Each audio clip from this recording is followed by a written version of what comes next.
Well, we were told to, or asked to make this personal, so this time it's personal.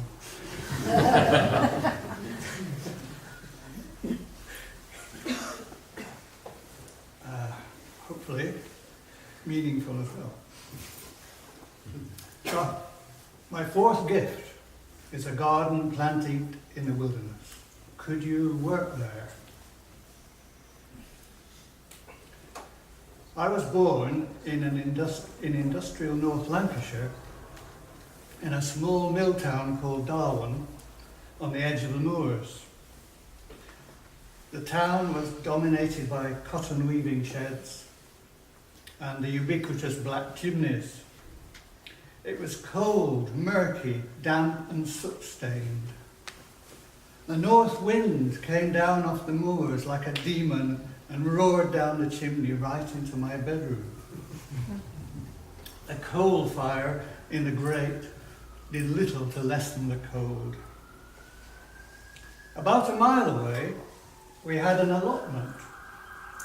I think people still have allotments, although I haven't personally seen one for a long time, but they probably do exist.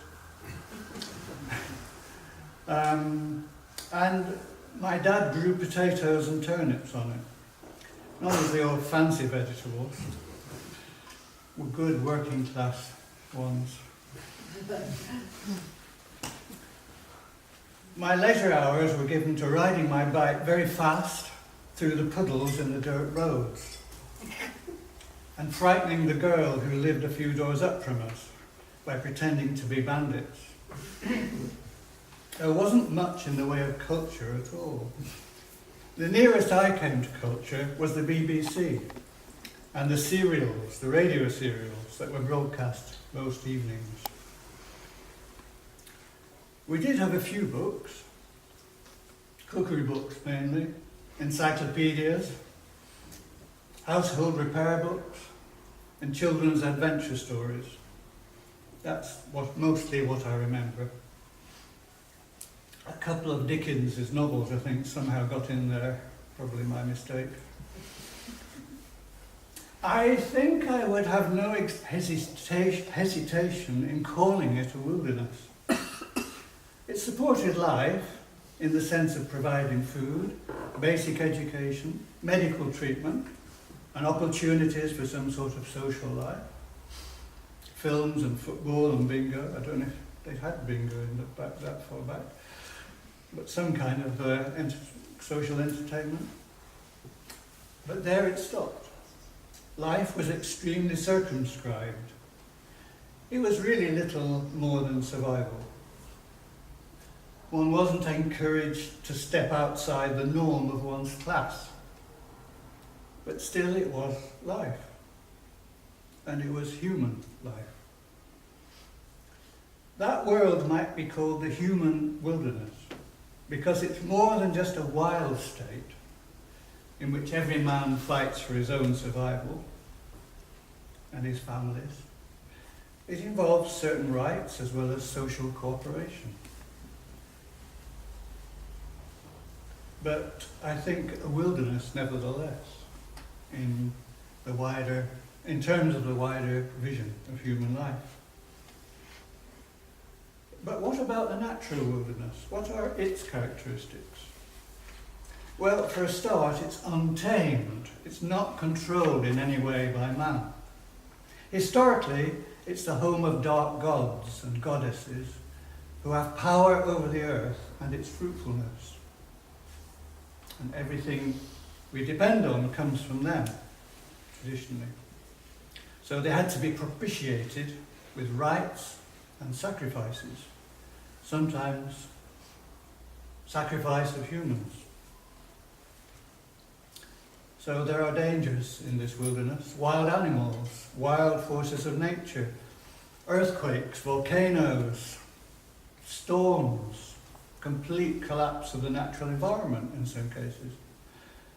Its unpredictable, rampant energy is characterized by conflict and the need to survive at all costs. Nevertheless, I have to admit that I do like wildernesses. I like the fact that man has not put his finger on the scales to produce some planned outcome suited to his own tastes. Because I think we need the sense of other that the wilderness shows us. Because it shows us where we fit into the greater picture. The transhuman picture, the transcendental picture even, the universal picture. There are some things that we can't understand, can't even know about. We're not the masters of the universe, let alone the captains of our soul. And yet the wilderness by itself is rather pointless. It feels incomplete. Energy without direction, growth without cooperation. A garden, on the other hand, is an artifact. It is something formed by man's intelligence and aesthetic. It is carefully trained and restrained. The things we like, we encourage to grow. The things we don't like, which we call weeds, are strongly discouraged. So it's a place of relative order, where beauty is the deciding principle. But the thing about the gardens is they need work. They need constant work to keep the order orderly. Because there is always a tendency towards disorder. Rampant individual energy, as gardeners know only too well.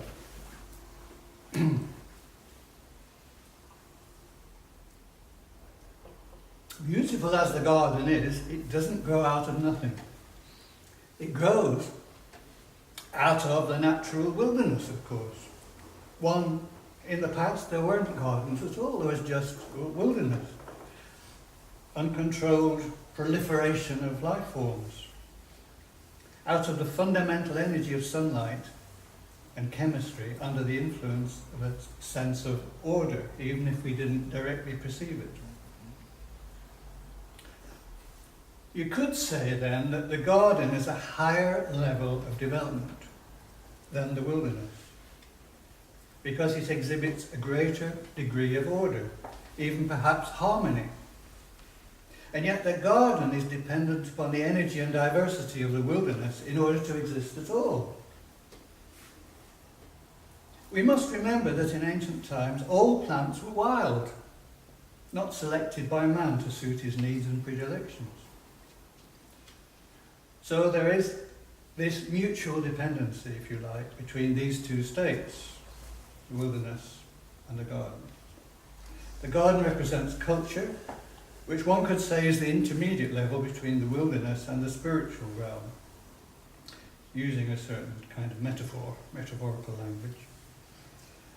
But culture depends on the presence of the right nutrients as well as cooperation and self-restraint. Similarly, wilderness without the garden seems pointless. Energy without purpose. And energy without purpose or guidance turns upon itself in frustration and destroys itself. But now, I think back to that allotment that my dad worked on through those seemingly endless summer evenings of childhood, my childhood. Certainly it was in part a wilderness, but more. It was something worked on, something he worked on. Feeling and energy went into it. It was a kind of completion of the wilderness, or partial completion. And maybe working in it, caring for it, made us more human, more complete in return. As does caring for anything living. We are cared for in a particular kind of way by the act of caring for others. So this garden, this transition place between wilderness and order, if you like, was also the place where I dreamed, because I was a very young little human being then. I built space rockets underneath the old apple tree. and piloted lone voyages to infinity and beyond. I landed on alien worlds, battled with aliens, invented languages for them, even wrote books about them. So the garden for me was both a place of recreation and imagination, both sustenance and transformation, all essential ingredients in human evolution. So you see now there's this kind of symbiosis going on, where there's the garden is implied by the wilderness, because the wilderness in a way is unfinished necessarily, and the wilderness is required by the garden. You could have a wilderness without the garden, but it would be incomplete. You could not have a garden without the wilderness, just as you can't have a child without a mother. In the end, all these images are metaphors. Now, my original version of this talk lasted about 50 minutes, and 40 minutes of it was going on about metaphors, which I could do, but I won't. You'll be relieved to hear. Metaphors reveal an aspect of reality that the rational mind on its own can't grasp. And because of that, they should not be explained. I think in a lot of people there is a tendency not to really believe in the metaphor. Therefore they spend a lot of time explaining what it means. But a metaphor is not, there's no substitute for a metaphor. It can't be explained because they are worlds in themselves. So the wilderness is a metaphor. It is a world in itself. The garden, similarly, is a metaphor. They're not just diagrams of theoretical concepts. They are actual worlds in themselves. And we relate to the metaphor through the imagination. So the point about the metaphor is they embody an aspect of reality. An explanation doesn't do that. It reduces rather than embodies. So we shouldn't shortchange ourselves by settling for an explanation. We should instead cultivate the real garden for our imaginations to wander in. But there's a final question in this poem. Sangharakshita asks us, could you work there? Could you work in this garden? That's an extremely important question that we should give serious thought to, because the answer isn't obvious. We like to think maybe we could work in it, but then we're not just being offered any old common or garden to wander blissfully in all day long. We're being offered a magic garden, and we'll be required to work in it. We may think that's easy to do that work, but people have spent their entire lives struggling to work in that garden and failing because they've gone about it in entirely the wrong way, using the wrong tools or with the wrong attitude. Because the work we are required to do in this garden is the work of integrating our energies, transforming negative habitual thought into positive thought, creative thought, accepting that whatever we do, we're not going to survive this life. No matter how good we are, we're going to die. It's all going to end. So in a sense, all your efforts are completely wasted. You won't survive. Because, of course, as we're endlessly told by the Dharma, there is no one to survive. There's nobody there. There's nobody here. And it's also the work of creating rebirth on a higher level of vision, with a radically new perspective on ourselves. So here we are, the work consists, we think we like gardens and we like wandering in them, we like smelling the scents and looking at the beauty, but the work is what's important. It's no good having beauty around you if you don't work. And the work is absolutely crucial. And it's the work of integration and positive emotion, spiritual death, and all the rest of it. So we better really think about that question deeply and long, because a great deal hangs on it. Gardens don't grow on trees. They have to be constantly worked on, otherwise they will revert to the wilderness. And it may be a barren wilderness, where it may take many more generations before the right conditions make it fruitful again. Thank you.